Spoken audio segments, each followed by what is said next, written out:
The makers of Campbell Soups present the Campbell Playhouse. Orson Welles, producer.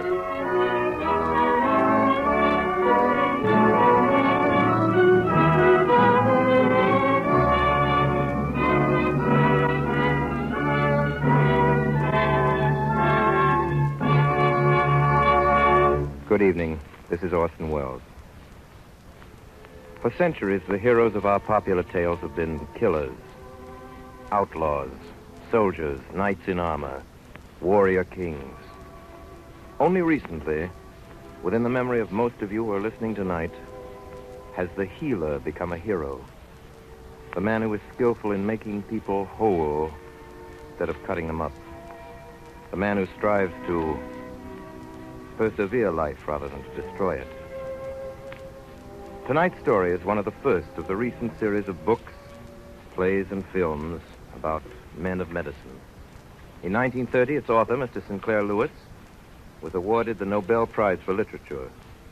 8 years ago, Arrowsmith was made into a motion picture. The star of that picture was Miss Helen Hayes. She is here tonight to play in the Campbell Playhouse the same role that she created on the screen. It would be an impertinence for me to attempt any sort of an introduction. One of the greatest and most versatile actresses of our time. And I needn't tell you how proud and happy my sponsor and I and all of us in the Campbell Playhouse are in having her with us tonight.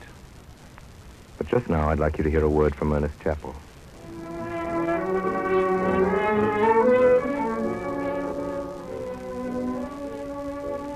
I think you'll agree that when women buy far more of one soup than of any other, that soup must have something very special about it.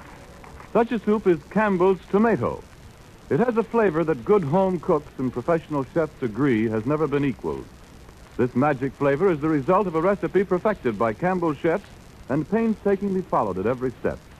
It calls for Campbell's own pedigreed tomatoes, big, firm, luscious beauties developed specially to give glorious color and grand flavor to this most popular of all soups.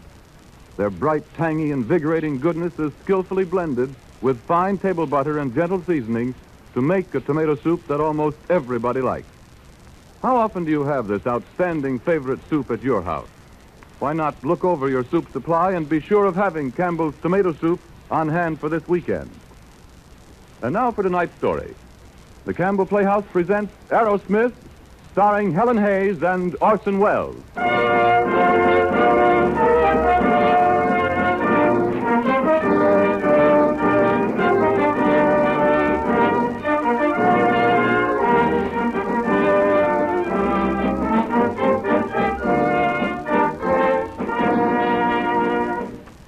Dr. Martin Arrowsmith, in the name of His Majesty, King Gustav of Sweden, and on behalf of the honored members of the Nobel Prize Committee, it is my privilege to welcome you to the eminent fellowship of those who, in the realms of science, art, and literature, have rendered distinguished service to the preservation and betterment of humankind.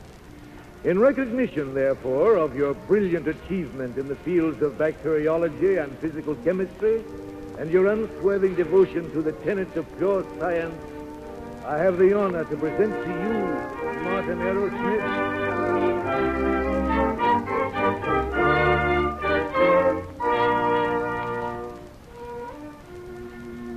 Martin Arrowsmith. That's my name.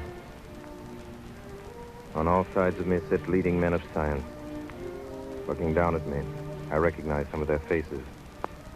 That man on the aisle to the right and the one just in back of him, last year's chemistry award. This is the longest walk I can remember. From my seat in the back of the hall down to this platform. A 21-year walk. I started it with two others.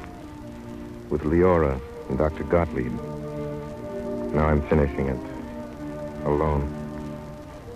I started it 21 years ago, one September evening.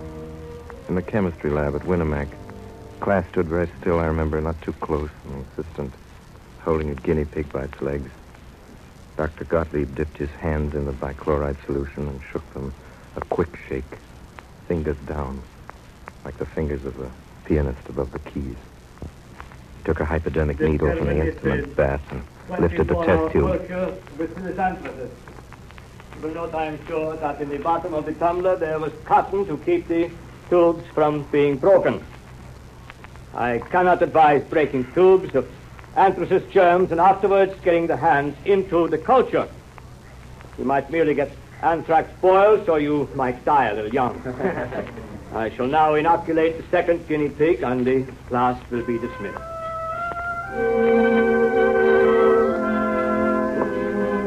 Dr. Gottlieb. Dr. Gottlieb. Well? Yes? Oh, Professor Gottlieb. My name is Arrowsmith, Martin Arrowsmith. I'm a medical freshman, Winnemac, DA.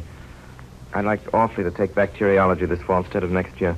See, I've had a lot of chemistry. No, it is not time for you. Oh, I know I could do it now, Professor. What you say your name is? Arrowsmith, sir. Well, Arrowsmith, have you taken physical chemistry? No, sir, but I did pretty well in organic. Organic chemistry, puzzle chemistry, stink chemistry, drugstore chemistry. Physical chemistry is power. It is exactness. It is life. But organic chemistry, that is a trade for pot washers. No, you are too young. Come back in a year, Arrowsmith. That year was a time of waiting. I took the first year medical courses and passed them. I learned the proper sugar-coated pills and phrases to comfort patients with while you estimated how much you could charge them. Most of the professors at Winnemac weren't teaching science. They were simply preparing us for a trade. And that was all most of the students wanted. Knowledge that they could cash in on. They didn't talk about saving lives, but about losing cases, losing dollars. My second year, I took Dr. Gottlieb's bacteriology course, and that winter I spent more time with guinea pigs, mice, and rats than with people. I lived in a world of test tubes, filled with watery serum or deadly bacilli of roaring Bunsen flames and steaming sterilizers. Hello, Arrowsmith. Oh, hello, Professor Gottlieb. You are working late tonight. Let me see your slide. Sure. Arrowsmith, you have craftsmanship. Thank you, sir. Oh, there is an art in science for a few. I see you already. And I watched you in the lab before. Let me see your notes. Yes, Doctor. Perhaps next thing you would like to try trypanosomes of sleeping sickness. Oh, yes, sir. I've been They are very... very, very interesting and very ticklish to handle. It's quite a nice disease. In some villages in Africa, 50% of the people have it, and it is invariably fatal. Notes are not bad, but they can still be more complete. Arrowsmith, the most important part of living is not the living, but pondering upon it. And the most important part of experimentation is not doing the experiment, but making notes. Very accurate notes. Well, I'll try to do better with my notes, Professor. I want to do research like you, Professor Gottlieb. You've accomplished so much. The whole world knows what you've done. No, I have done nothing except be unpleasant to people that claim too much.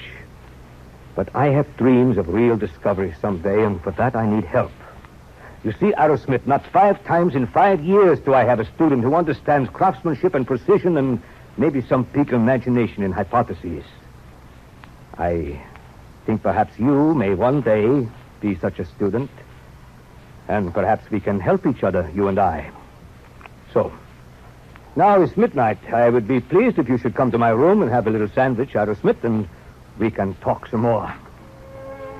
Dr. Gottlieb appointed me as student laboratory assistant. I felt very important. One day, in April, I went over to the Zenith Hospital for a strain of bacillus what from is a it? patient. Can I help you? I'm Dr. Gottlieb's assistant. I'm looking for Dr. Swenson's patient, Ward D, number 17. The second floor, third door to the right. In the passage, there was a young probationer on her knees on the floor. Her yellow hair had fallen over her eyes, and her green and white uniform was as grubby as her pail of scrub water. Hey, would you walk over on this side, please? I'm still scrubbing over there. Nurse, I want to find Ward D. Do you? I do. I'm sorry to interrupt your work. It looks awfully important. Well, it isn't. The superintendent of nurses put me at scrubbing. We aren't ever supposed to scrub floors, you know, because she caught me smoking a cigarette. She's an old terror. If she found a child like you wandering around here, she'd drag you out by the ear. It was my impression that even probationers learn that the first duty of a nurse is to stand when addressing a doctor. I'd like to find Ward D to take a strain of a very dangerous microbe, and if you'll kindly direct me to... I'm sorry. Oh, I've been getting fresh again. I didn't mean to be rude. I was just... Scrubbing makes me bad-tempered.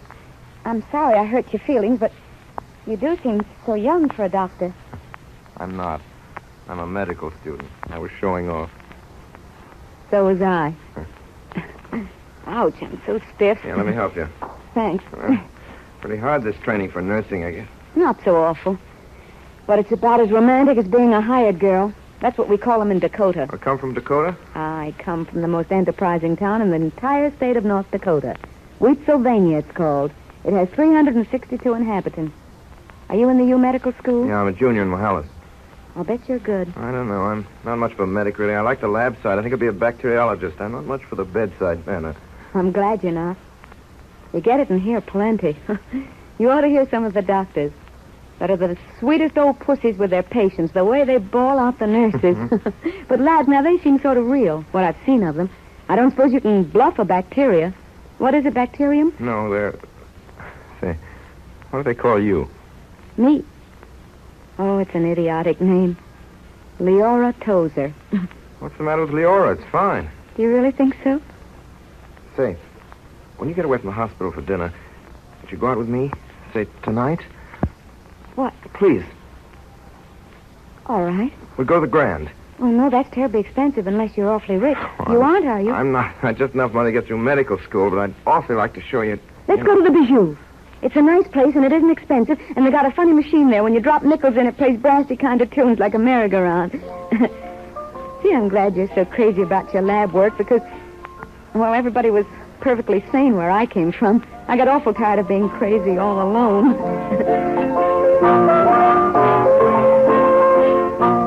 Up to the present, even with the best of them, research has been largely a matter of trial and error. The empirical method, it's called. You try to establish a general law so that you can predict what will happen the next time, the time after that. And that's where Gottlieb leaves all these detailed, grubbing, machine-made researches. You see what I mean? Yes, I think I do. Anyway, I get the way you feel about him. You don't have to shout so, you know. Oh, was I shouting? I didn't mean to.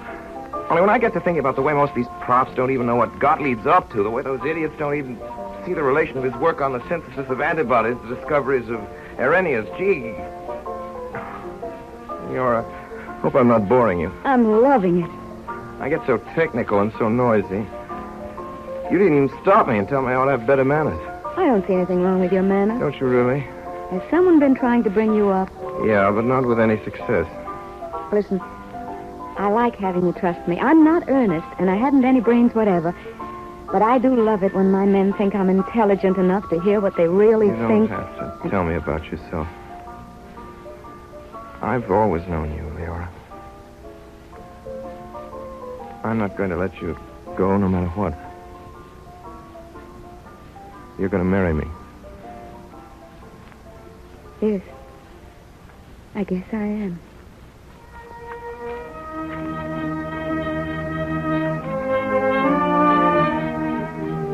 At the end of my medical course, Leora and I were married at the City Hall, Zenith. You're mine now, darling. I warn you, it isn't going to be a bit of use of you ever looking at any other woman again. I'd tear her eyes out. Oh, you needn't think so well of yourself. I don't, Leora. You'll be happy with me because you can bully me. Because I'll tag after you the way no one else ever would.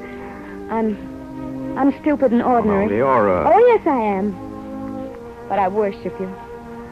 I know your work's more important than I am. Maybe more important than you are. More... Oh, Martin, I do love you so. We lived at Zenith Hospital. Or I did. She lived out of town. I saw her as often as I could, but I didn't go near Dr. Gottlieb. The old man never said anything, but I remember the way he shook his head when he looked over the notes on my last half-hearted experiment. And my duties as an intern kept me too busy to do much regretting. I saw Gottlieb once more before I left Zenith. One night I was off duty. Leora and I were walking home from the movies, and ahead of us the tall, stooped figure of a man appeared coming towards us slowly down the street, under the street lamp. Suddenly saw his face. Martin! Martin, you still remember me? Dr. Gottlieb. Of course I remember you. How is everything, Martin? Everything's fine. I mean, I'm getting along, I guess. Dr. Gottlieb, I want you to meet my wife. Mrs. Arrowsmith. Dr. Gottlieb, I'm glad to know you. Thank you. Your husband, he was a good chaser of little bugs. Sometime, Mrs. Arrowsmith, make him remember. Yes, Doctor, I will. Good night. Good night. Good night, Dr. Gottlieb. So that's your Dr. Gottlieb. Yeah. Say, Leora, how's he strike you? I think he's the greatest man I've ever seen. I don't know how I know, but he is. I wish we were going to see him again. He's the first man I ever laid eyes on that I'd leave you for, Martin, if he wanted me. He's like a sword. No, he's like a brain walking. Oh, and he looked so wretched. I wanted to cry. I'd black his shoes, Martin. Yeah. So would I, Leora. But we didn't see Dr. Gottlieb again before we left Zenith. Leora's family wanted us to come to their town in Dakota. When I'd finished my training, they offered to finance me while I started my practice. So soon after we arrived, they held a family council with Mrs. Tozer presiding. I have such a nice idea, Martin. Why can't we fix you up an office out in the barn? It'd be so handy to the house for you to get to meals on time. You could keep an eye on the house. A barn? I don't think you understand, Mother Tozer. Why, yes, the old harness room. It's partly sealed, and we could put in some nice tar paper or even beaver Mother Tozer, board. what the dickens do you think I'm planning to do? I'm not a hired man in a livery stable or a kid looking for a place to put his bird's eggs. I was thinking of opening an office as a physician. Yeah, but you aren't much of a physician yet. You're just getting your toes in. Darn good physician, Bert. Now, look here, Mart. As we're putting up the money, I don't want to be a tightwad, but after all, a dollar is a dollar. If we furnish the dough, we've got to decide the best way to spend it. Isn't that so, Pop? Look, Father, I want you to lend us $1,000 outright to use as we see fit. $1,000? We'll pay you 6%. No, we won't. We'll pay 5. That's enough. And mortgage is bringing 6, 7, and 8? 5's enough. And we want our own say, absolute, as to how we use it, to fix up an office or anything else. Now, Leo... Lori, you're crazy. I suppose we'll have to lend you some money, but you'll blame well come to us for it from time to time. And you'll blame well take our advice. Bertie. And the barn's plenty good enough. Bertie, I know what we'll do. You seem to have the barn on your brain. You move your old bank there, and Martin will take the bank building for his office. Now, that's entirely there's no different. sense to you two showing off and trying to be smart. Either you do what I say, just exactly what I say, or Martin and I take the first train back to Zenith, and I mean it. Plenty of places open from there with a big salary, so we won't have to be dependent on anybody. Well, now, Ori, don't take it that way. Well, do we get our $1,000, or do we go back to Zenith? Leora won out. I got my office. It was in a rickety building near the station. We nailed a new sign on the door. On it were gold letters. Martin Arrowsmith, Smith, M.D. Gee, Martin, it looks grand. And it's fun having a place all your own, isn't it? Yeah. I wish the patients would start coming in, though. I kind of expected a few of them today. You don't know this town. The farmers will watch that sign until the shine's all off. And then one of them will maybe have the courage to try the new doctor. Yeah, well, what am I going to do? Just sit here and wait? Come over here, Martin. I'll show you what you're going to do. See this old box? Yeah. Well, here's an auger I swiped from home. You're going to bore holes in that box just big enough to hold test tubes. And I'm rigging up an oven contraption for a sterilizer. You figured all that out for me? No, not for you. For an old man who believes in you. My first patient had an ulcerated tooth. I pulled it. The second had run a fish hook in his finger. I cauterized the wound. Both patients lived. I expected a stream of patients from then on. I even made a first installment on a Ford car. Then I was awakened one morning at 3 o'clock. Martin, wake up. Quick, it's the telephone. All right, just a second. Hello? Hello? Yes, this is the doctor speaking. Henry Novak? Leopolis Road. Yeah. Let's see. Since last night? All right, I'll drive right over.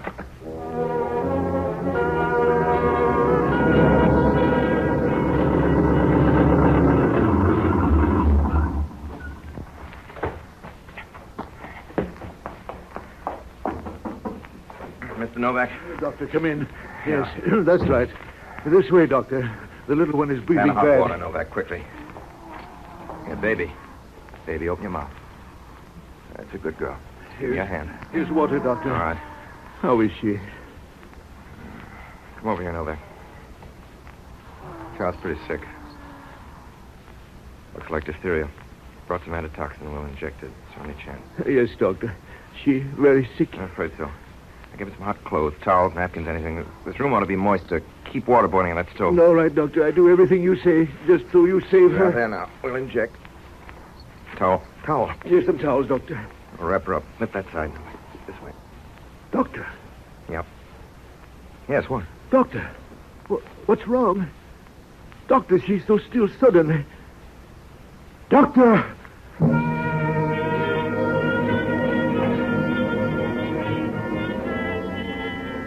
Leora.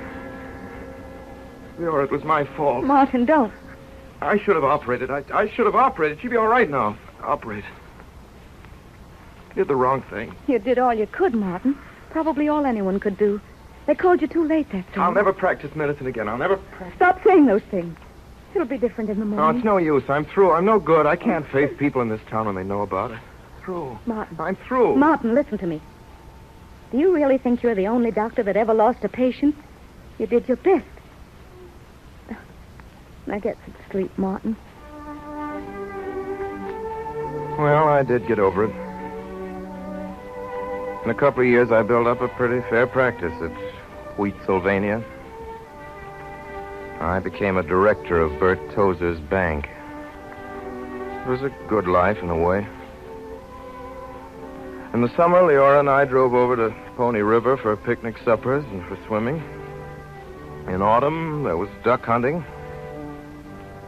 The winter sleigh rides and socials. Then one day, my fourth year there, Sundelius, the great scientist and plague fighter, came to Minneapolis to lecture, and I made the 60-mile trip to hear him. After the lecture, I waited to talk to him. There were things I wanted to ask him. He invited me to a beer garden. How did you like my lecture? Well, I liked it fine, Dr. Sundelius. Oh, it's so hot tonight. I've been lecturing 9 times a week. Des Moines, Fort George, La Crosse, Elgin, and I forget. Was it all right, really? Oh, honestly, I've never enjoyed anything so much in my life. Arrowsmith, they hated my lecture, but you make me feel like a prophet. Come, have another drink. All right. As a hygienist, I warn on alcohol. In excessive quantities, it's almost as bad as ice cream soda. But as one who's fond of talking, I find a nice long glass of lager a great solvent for human idiocy. I remember that. Now then, my friend, what do you wish to know? I'll tell you, Doctor, I'd like you to tell me, do they have city health bureaus in Europe? They do. They are only less ineffectual than our own. See that girl at the table over there? Yes. Well, what about it? What ankles, what shoulders. And This is good beer, Arrowsmith. Have some more. Lecturing. Such nonsense. I would give it up. I'm wearing dress clothes on a night like this, too. Doctor, do you know Dr. Gottlieb? Gottlieb, I should say I know him. He is now at the Institute of McGurk. Gottlieb has done some great experiments, great. Gottlieb would not sit here bawling like me, no. Gottlieb sits home and works. Makes me look like a circus clown. He shows me what a fool I am. He is the spirit of science. He is the leader in our fight to push diseases off the earth. He wanted me to work with him once. Yeah, I guess that's what I should have done. Not just tinker at a lot of worn-out bodies. Someday, my dear young fellow, instead of peddling pills, maybe you will follow me or Gottlieb. It is one and the same. We scientists, we must work together to make a new world. Good world for men to live in. Hey, waiter, bring another beer. That winter, I did some experiments on the relation of hemolysin production to the age of culture. My findings were published in the Journal of Infectious Diseases, and then things began to change for me in Wheat, Sylvania. An epidemic of blackleg broke out among the cattle in Crimson County, and the state veterinarian had been called, but the disease was spreading. With Leora's help, I made a new vaccine in my homemade lab. I injected cattle without charge, and the disease stopped. The veterinaries sent in a complaint to the State Board of Health reporting my interference, and then I discovered that a farmer's wife was a typhoid carrier in a section where the disease was prevalent. I demanded that she be quarantined, and the community rose up in arms about it. A meeting was held demanding my removal, but the quarantine was enforced, and the typhoid, of course, disappeared. Then I made the mistake that finished me in Wheatsylvania. 2 farmers' children fell ill. I diagnosed their cases as smallpox and demanded several vaccinations throughout the county. Cases turned out to be chicken pox. After that, life became impossible. In August, Leora and I went to the county fair, I remember. On the fairgrounds, I seemed to cause more interest among the farmers than any of the exhibits. Hey, Doc, come on over and see my melons. They grow fast with your smallpox. Hello, Mrs. Arrowsmith. How are you today? Got a pimple on my chin, Doc. What is it, smallpox? Without plaguing the doctor. Yeah, I expect he's got plague enough. Ain't had more smallpox cases lately, have you, Doc? Yeah, what's the latest figures on that smallpox epidemic you discovered, huh? Here, Mrs. Arrowsmith, the embroidery work. Well, you sure go in for fancy diseases, Doc. You ain't found any cholera, have you?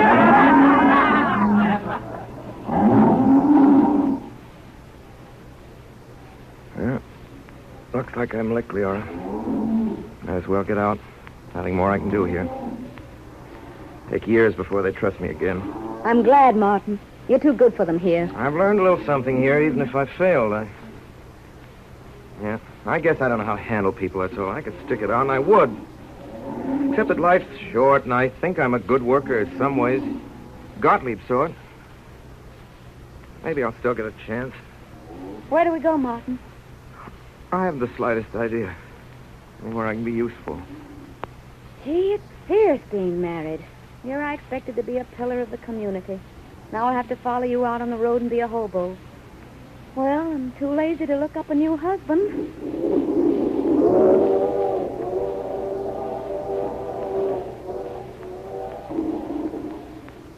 Martin.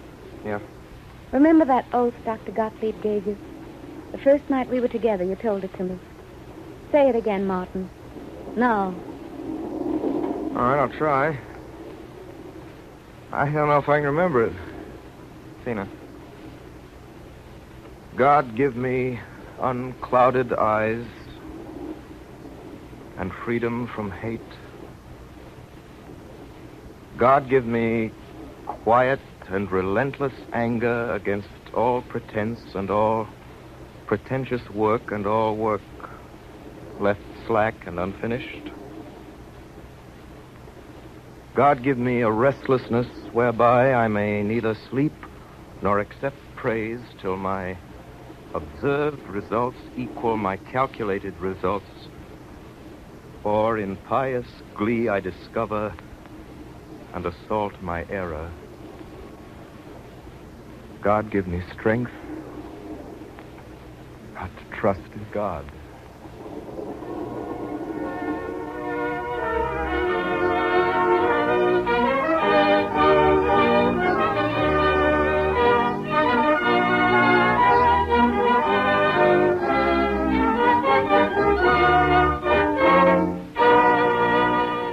You are listening to the Campbell Playhouse presentation of Arrowsmith, starring Helen Hayes and Orson Welles. This is the Columbia Broadcasting System.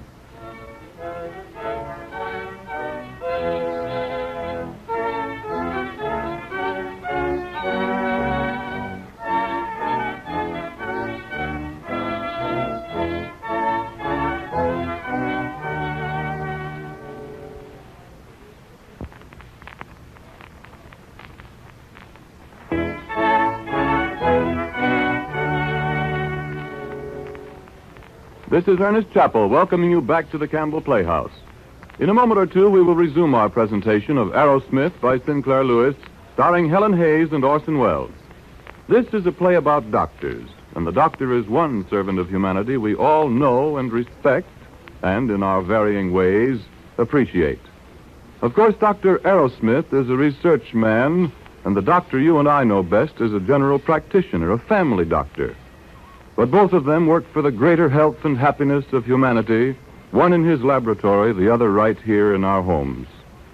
The family doctor keeps a vigilant eye on the welfare of our children, advises us on their sleep and exercise and their diet.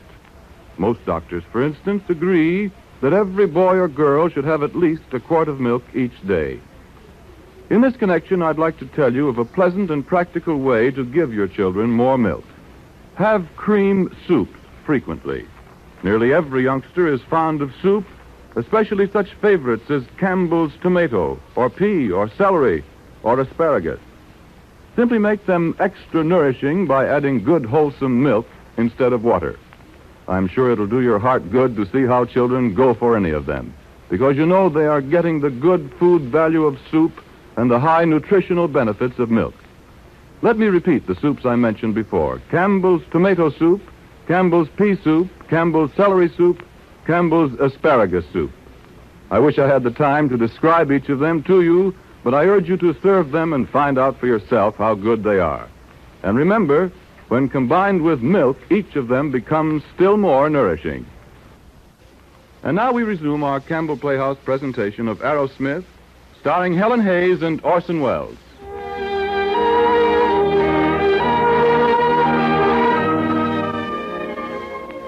Through Dr. Gottlieb,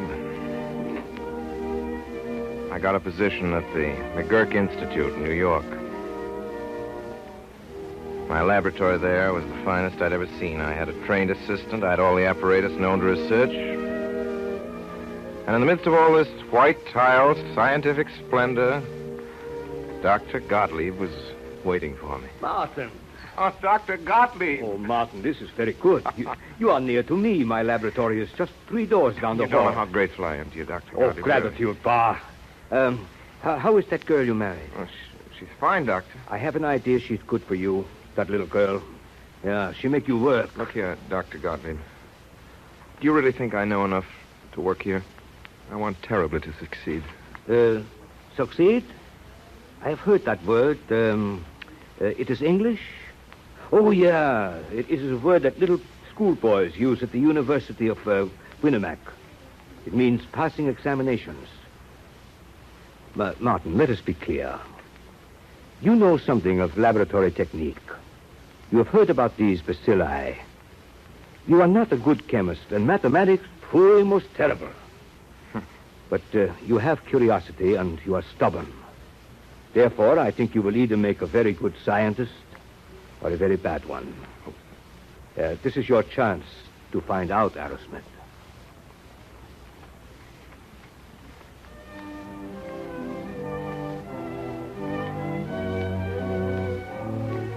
I went to work that year trying to produce a more effective antitoxin for treatment of tropical diseases. I fumbled at first. I made vast experiments with no results. I tried again. Day after day, week after week. Once, for a few hours, I thought I'd found something. Martin, you're home early. Yeah, guess I am. I'm just supper ready, but I'll make it right away. You'll probably want to get back in a hurry, huh? No, I'm not going back to lab. Not tonight, Leora. Tell you what, let's go out to dinner and the movies or something, huh? Martin, what's the matter? Do you suddenly feel that you have to entertain me? I don't want to go back to lab. I don't know if I ever want to go back. But, Martin, your experiment. Today I thought I'd made some progress. I took my notes to Dr. Gottlieb. He showed me my mistake. Leora, I'm tired out. In 8 months here at McGurk, I've done nothing. I haven't been worth my keep. Has the director said anything to you? No. Has Dr. Gottlieb? No, they're all kind and patient. But, Leora, they expect me to accomplish something. But you have, Martin. Your antitoxin. You've almost got it. Yes, almost. But you can't inoculate people with a serum that's almost right. I can't just go on forever experimenting and failing every time. I'm beginning to think I've got the habit of failing. Martin, listen to me. You put that coat back on. What? I'm not cooking supper tonight, and I'm not going out to eat with you. You'll go right back to that lab and keep trailing after those little bugs. And you're going to forget about me like you usually do. And when you come home at midnight, there'll be a plate of sandwiches on the table here. And then if you've been real good, you can go to bed. Now, go on. Put on your coat. It was that night I noticed a curious thing almost under my eyes. A flask of cloudy bacteria suddenly cleared. Some unknown organism had destroyed the germs in my culture. So I spent 5 days and 5 nights in the lab, and Leora slipped in with sandwiches and coffee and then slipped out again unnoticed. And on the evening of the 5th day, I isolated the germ killers. I called it the X principle. I went out, got drunk. Then I slept for 2 days. The 3rd day, I went back to the McGurk Institute. There was a message from Dr. Gottlieb to go and see him. Well, Martin, I have something I must say to you. Mr. McGurk has talked to me. He has heard of this discovery of yours, this ex-principal. He's very happy. He wishes to establish you here for you a new department of pathology with you as head. What shall I do, Dr. Gottlieb? Shall I accept? No, Martin, I don't think you will. Why not? Shouldn't I? Something sort of bad, well, perhaps not altogether bad, has happened. Bad? Well, what is it? Oh, in a way, it is a pity, Martin, what I have to tell you. You are not the discoverer of the ex-principal. What? Someone else has done it. They have not. I've searched all literature, and except for Bernstein, not one person has even... Good Lord, Dr. Gottlieb, you mean that all I've done all these months has just been wasted? And I'm a fool. Well, anyway, Dubois of the Pasteur Institute has just now published in the Compte Rendu this report.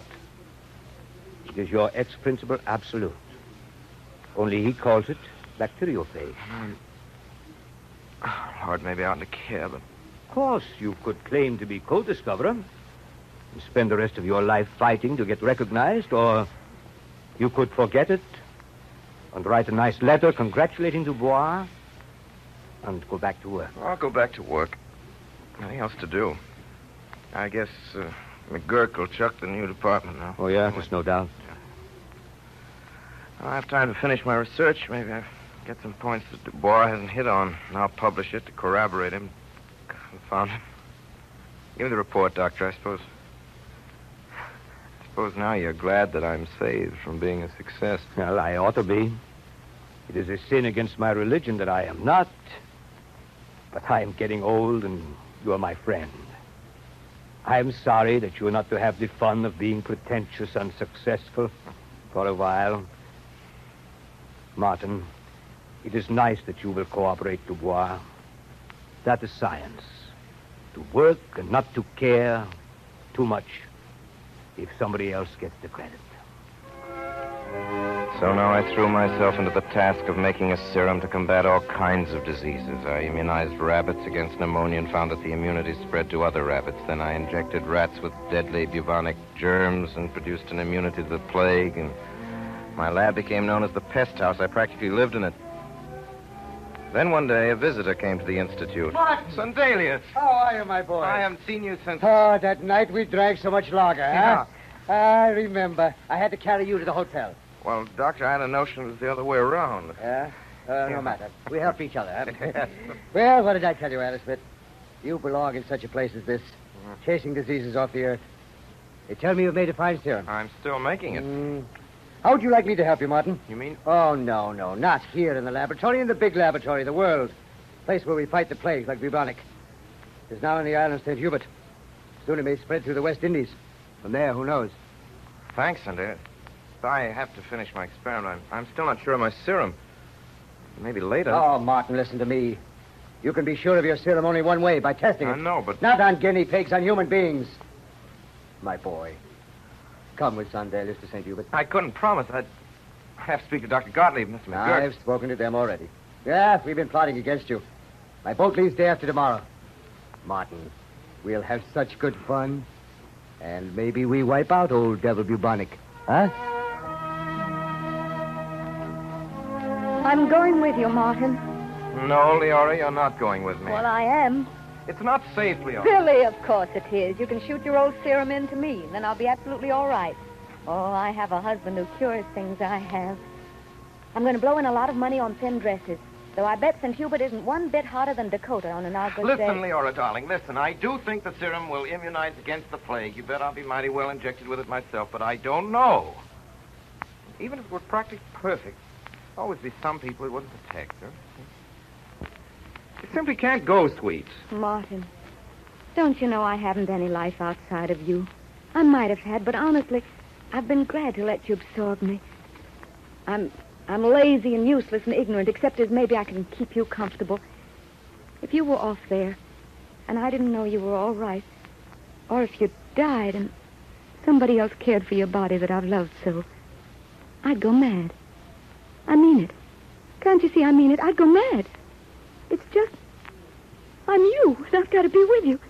And I will help you, make your serum and everything. You know how often I've helped you. And maybe in St. Hubert, maybe you wouldn't find anybody that could help you, even my little bit. I'll cook and everything. Darling, don't make it harder for me. It's going to be hard enough in any case. Martin, don't you dare use those old stuck-up expressions that husbands have been drooling out to wives forever and ever. I'm not a wife, any more than you're a husband. Oh, you're a rotten husband. You neglect me, absolutely. The only time you know what I've got on is when some button slips and then you bawl me out. But I don't care. I'd rather have you than a good husband. And besides, I'm going.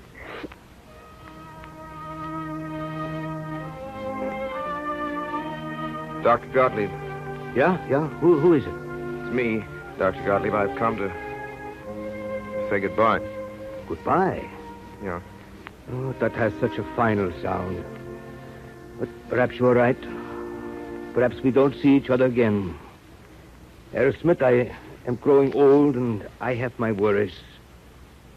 You are a man and you are a genuine worker now. But don't mind if I give you some advice. Dr. Gottlieb, you know I don't. Be sure you don't let anything, Yeah. not even your own kind heart, spoil your experiment at St. Hubert. Remember to use the serum with only half your patients and keep the others as controls under normal hygienic conditions, but without the serum. Pay no attention to what Sandelia says. He is a great man, but he is not a scientist. So many men, Martin, are kind and neighborly. So few have added to knowledge. You have the chance. You may be the man that ends all plague. You must have pity, but not for those you see dying. You must have pity for generation after generation yet to come. That is your work, Martin. And whatever God there is, may he bless you. I promise to do what you say, Doctor. Yeah, maybe old Gottlieb will have help too, maybe.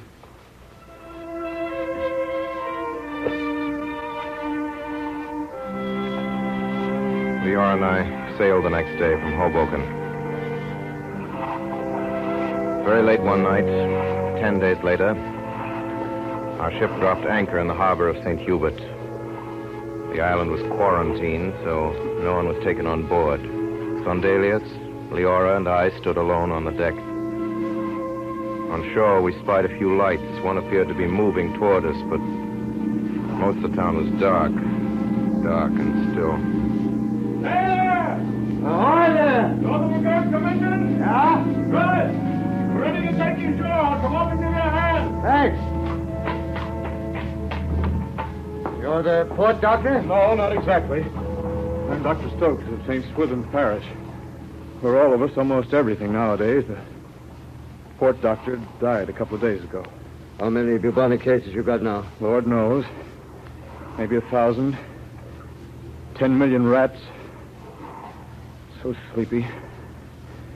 Well, we better be going ashore. Here, I'll help you with your bags. Listen, Leora. You better stay on the ship. You better not come, see? Please don't. Not come? And me, the secretary and technical assistant of the McGirt Commission? Oh. Martin. Yes, darling. Gosh, I'm scared blue. The next morning, we awoke in a bungalow at the edge of the town. Port doctor had lived there, but he went out one morning and never came back. After breakfast, we walked down a silent street. House shutters were closed. There was a crying woman and a bewildered child. I remember following an open wagon on which were heaped a dozen stiff bodies. That afternoon, I started to inject, as Gottlieb had instructed me, every other man. Sandelius strapped his wrists, put on high boots, and made ready for his rat crusade. Today, my friends, I'm Sondelius, Captain General of Rat Killers. If there were no rats, there'd be no bugs carrying bubonic. But I fix them. Good. I just walk into a place and the rats say, here's that old Uncle Gustav. Well, what's the use? And they turn up their toes and die. Well, goodbye. Hey, Gustav. Yeah? What is it? You're not going out, Gustav, until you've had an injection of germ. Come on over here. No, Martin. Not until you give up your experiment. Promise to inject all of these people. Every one of them. I know what Gottlieb told you. If Refuse to inoculate part of the people, use them for controls, for guinea pigs. Pay no attention to that wild man Sundalis. He's no scientist. I say to Gottlieb, humanity is more important than science. Science is for humanity, Gustav, for all humanity, not just these people here. Please, Sundelius, do as Martin says. No, Leora. I'll do anything for you, but not that. Well, goodbye, children. I now go out to fight the rats. I shall break all the laws of property. I shall set fire to warehouses. I shall even burn villages. I shall drive out the rats from their hiding places. Then I shall have my fun. I shall slaughter rats with clubs. I'll shoot them with guns, poison them with gas, and then when I come back, we drink and we celebrate. A week later, we found Sundelius. He was lying on the ground. His eyes bloodshot. Yeah. They had a fine time with the rats here at Carib.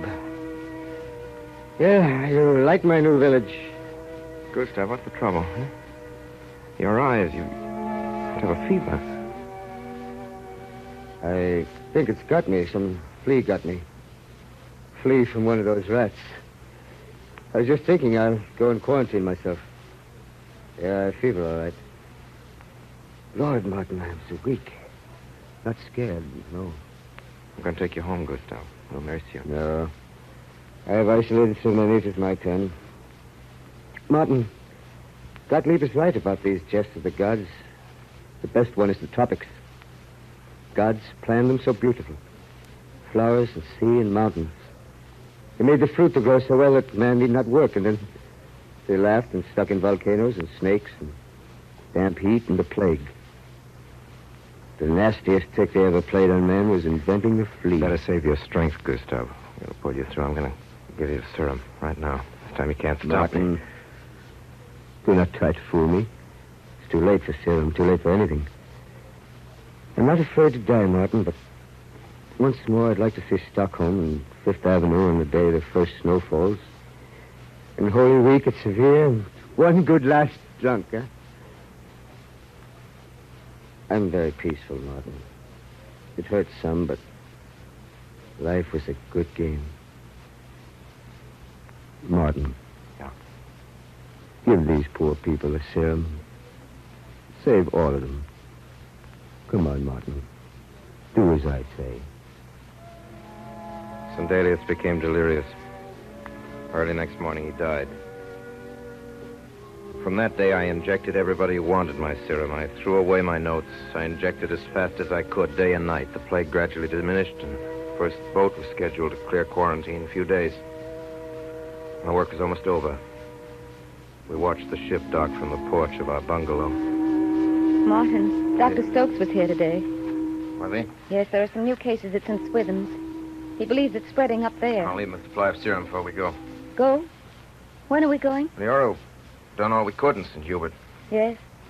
We've done everything but what we came down here to do. Oh, please, dear, don't bring that up again. Please, You know I couldn't after. You know why. And what are you going to tell Dr. Gottlieb? That you failed him? That's true, isn't it? The fact that the plague diminished as soon as I began injecting the serum proves... Proves nothing, Martin. You know that. Perhaps the epidemic stopped of its own accord. You don't know, and you'll never know until you go through with the experiment. And your last chance is St. Swithin. Darling, let me go with you. Let me help with the injection and keeping your notes. Please, Martin. Let's finish our job.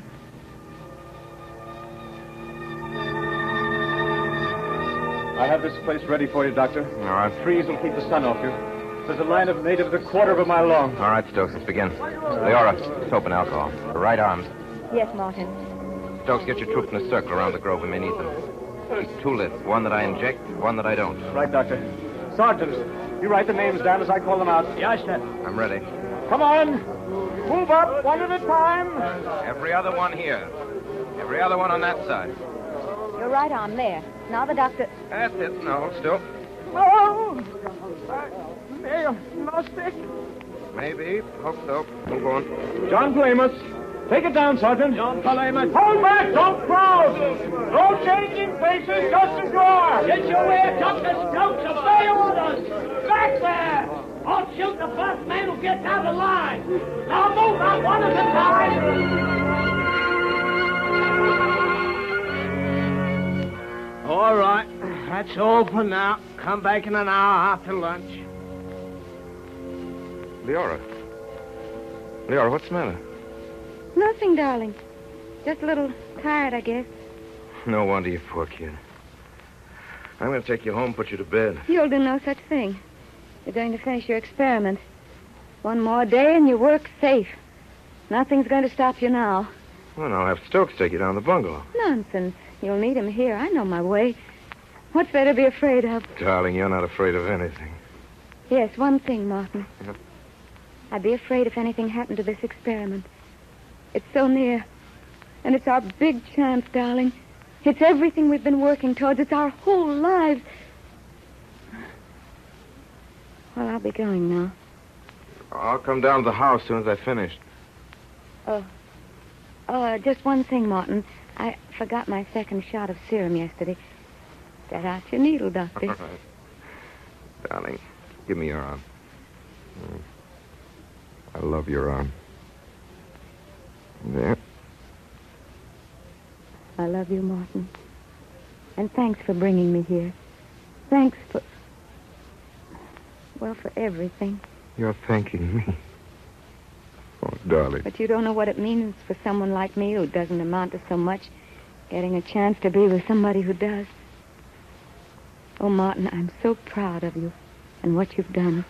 Darling, if there's anything we've accomplished here or anywhere, it's not mine or yours. It's ours together. Say, why are we talking this way to each other? Leora, nothing wrong. Of course not.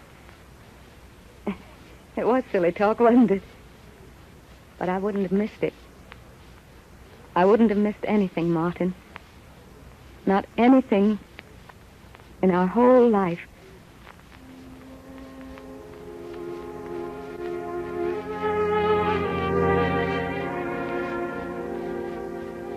That night, I injected the last native,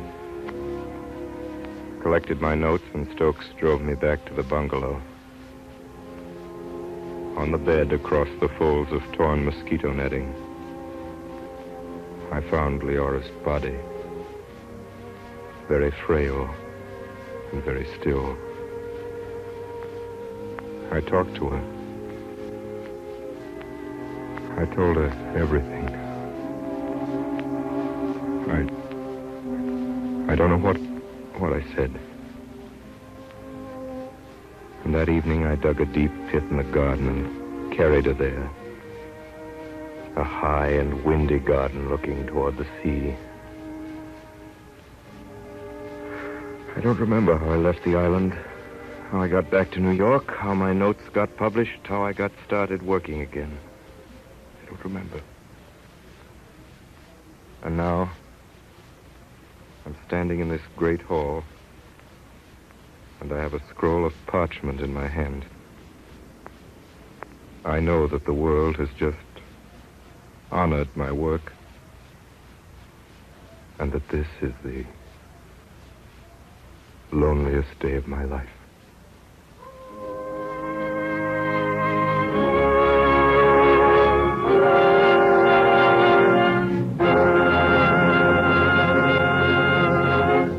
You have just been listening to the Campbell Playhouse production of Arrowsmith, starring Helen Hayes and Orson Welles.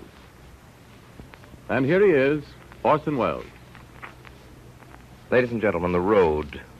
The road, which is what actors call the theater outside of New York, has had its ups and downs, as you know.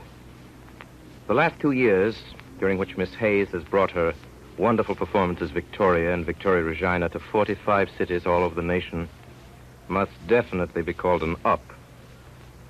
Miss Hayes concluded her engagement in Victoria only last Saturday, after making theatrical history. Thank you, Orson. Very great honor to have her with us tonight, and I'd like you to meet her. And, Helen, I'm sure that everyone in the theater and everyone who goes to the theater is curious about your plans for the future. What are you going to do next? I'm going to take a darn good rest. With your permission, Miss Hayes, I'll tell our audience what a rest means to you. It means, ladies and gentlemen, going back to being Mrs. Charles MacArthur, taking care of 2 children and a house overlooking the Hudson River at Nyack, New York, and, of course, overseeing the family farm in the hills a few miles away. Miss Hayes, am I correctly informed that the MacArthur family even goes so far as to grow its own milk? Mm-hmm. We do have 4 jerseys. And we hope that by economy and careful management, we can eventually get the cost of our milk down to $1 a quart. I hope you do, Mrs. MacArthur. And I hope even more that Helen Hayes will very soon be back with another play as fine as Victoria Regina. And in behalf of my sponsors, the makers of Campbell Soups, and all of us in the Campbell Playhouse, I want to thank you for coming here tonight. And now, here's Ernest Chappell.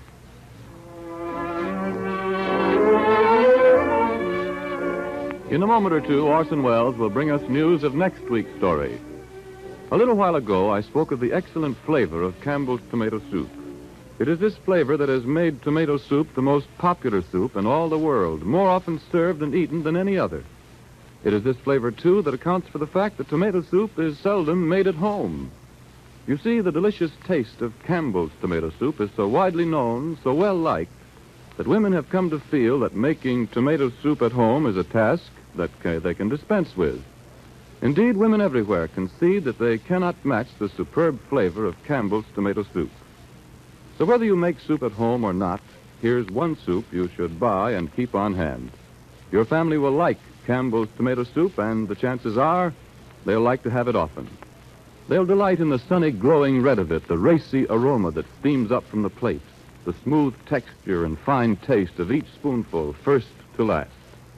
Why don't you and your family enjoy this great soup this weekend? Put it on tomorrow's grocery list. Campbell's tomato soup.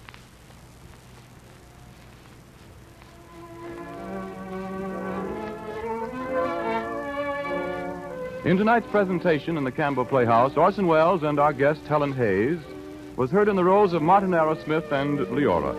Professor Gottlieb was played by Ray Collins, Thundelius was played by Frank Reddick, Mr. Tozer by Everett Sloan. Al Swenson played Henry Novak, Effie Palmer played Mrs. Tozer, and Carl Frank was Dr. Stokes.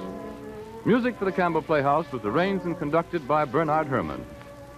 And now, Orson Welles, will you tell us about next week's show? Well, next week, our story is the classic shocker. The saga of an aeroplane that crashed into the private mountains of a well-mannered Rajah whose wickedest word was law, somewhere east of the sun and west of the moon. The Green Goddess, starring Madeleine Carroll, who will be saved from my clutches in the nick of time. Until that fateful hour, on this same station, my sponsor, makers of Campbell Soups, and all of us in the Campbell Playhouse remain obediently yours. The makers of Campbell Soups join Orson Welles in inviting you to be with us at the Campbell Playhouse next Friday evening to hear The Green Goddess, starring Madeleine Carroll. Meanwhile, if you've enjoyed tonight's Campbell Playhouse presentation, won't you tell your grocer so tomorrow when you order Campbell's tomato soup? This is Ernest Chappell saying thank you and good night. This is the Columbia Broadcasting System.